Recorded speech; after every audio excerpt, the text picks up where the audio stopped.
Okay, children, I will continue next class. Now, I knew, ಈಗ ನನಗೆ ಗೊತ್ತಾಗ್ತಾ ಇದೆ.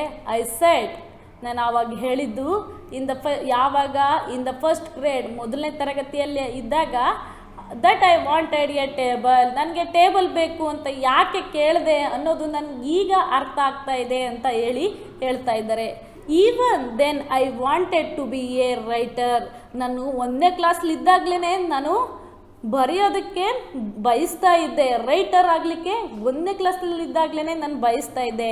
ಹಾಗಾಗಿ ನಾನು ಟೇಬಲ್ ಬೇಕು ಅಂತ ಆವಾಗಲೇ ಕೇಳಿದ್ದೆ ಅಂತ ಹೇಳ್ತಾ ಇದ್ದಾರೆ. And did not writer sit at tables or desks when they wrote. ಯಾವುದೇ ಬರಹಗಾರರಾಗಲಿ ಅವರು ಬರೆದಾಗ ಟೇಬಲ್ ಅಥವಾ ಡೆಸ್ಕ್ಗಳಲ್ಲಿ ಕೂತ್ಕೊಳ್ತಾರೆ ಅಲ್ವಾ ಮಕ್ಕಳೇ? ಯಾರೇ ಆಗಲಿ ಅವ್ರಿಗೆ ಒತ್ತಿಟ್ಕೊಳ್ಳೋಕ್ಕೆ ಟೇಬಲ್ ಬೇಕಾಗಿರುತ್ತೆ, ಕೂತ್ಕೊಳ್ಳಿಕ್ಕೆ ಡೆಸ್ಕ್ ಚೇರ್ ಅದು ಬೇಕಾಗಿರುತ್ತೆ. ಹಾಗಾಗಿ ಇವರು ಸಹ ನಾನು ಒಂದಲ್ಲ ಒಂದಿನ ಬರಹಗಾರನಾಗಬೇಕು ಅಂತ ಹೇಳಿ 1ನೇ ಕ್ಲಾಸ್ ಇದ್ದಾಗಲೇ ಇವರು ಆಸೆ ಪಟ್ಟವರು. ಹಾಗಾಗಿ ಇವರು ಆ 1ನೇ ಕ್ಲಾಸ್ಲಿದ್ದಾಗಲೇ ಟೇಬಲ್ ಬೇಕು ಅಂತ ಕೇಳಿದರು. ಅದು ಇವ್ರಿಗೆ ಈಗ ಚೆನ್ನಾಗಿ ಅರ್ಥ ಆಗ್ತದೆ. ಅದನ್ನು ಹೇಳ್ತಾ ಇದ್ದಾರೆ. Now I knew why I had said in the first grade that I wanted a table, even then I wanted to be a writer. ಆವಾಗ್ಲೂ ನಾನು ರೈಟರ್ ಆಗಬೇಕು ಅಂತ ಬಯಸ್ತಾ ಇದ್ದೆ.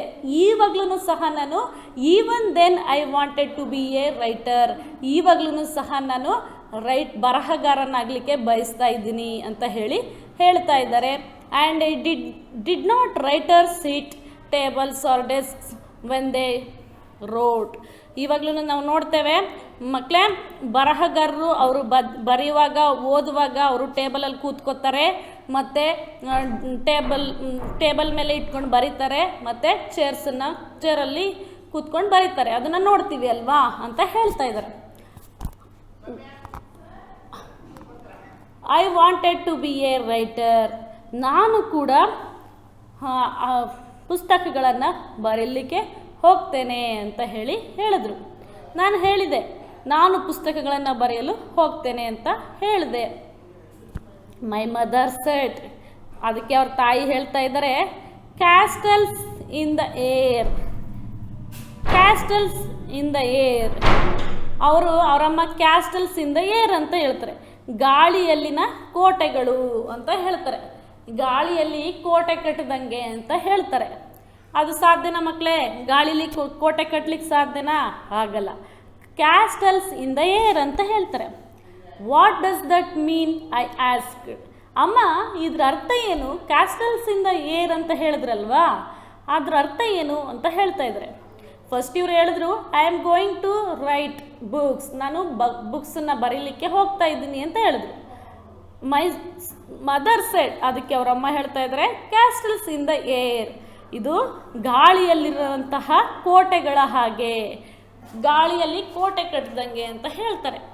What does that mean I asked. ಇದರ ಅರ್ಥ ಏನಮ್ಮ ಅಂತ ಕೇಳಿದ್ರು. It means you are having day dreams. ಅದಕ್ಕೆ ಅವ್ರು ಹೇಳಿದ್ರು, ನೀನು ಹಗಲ್ಗನಸನ್ನು ಕಾಣ್ತಾ ಇದೀಯಾ. She shed.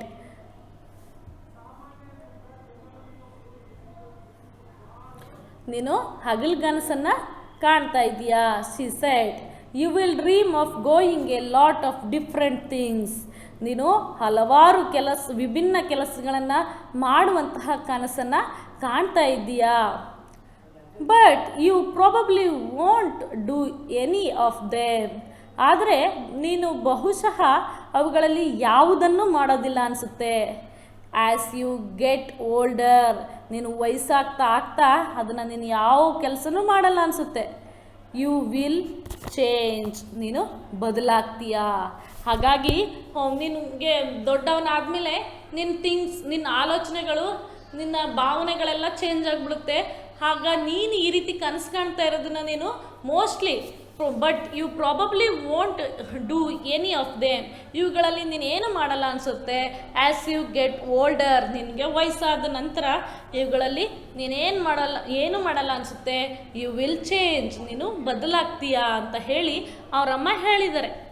Okay children, in the next class I will continue the lesson a grain of wheat. ನೋಡೋಣ ಅವನು ಏನು ಬದಲಾಗ್ತಾನೋ ಅಥವಾ ರೈಟರಾಗಿ ಹೇಗೆ ನಡೀತಾನೆ ಅನ್ನೋದನ್ನು ನೋಡೋಣ ಮಕ್ಕಳೇ. Okay children, thank you. I hope you understood the lesson a grain of wheat. You also read 3 or 4 times at your home. Thank you children.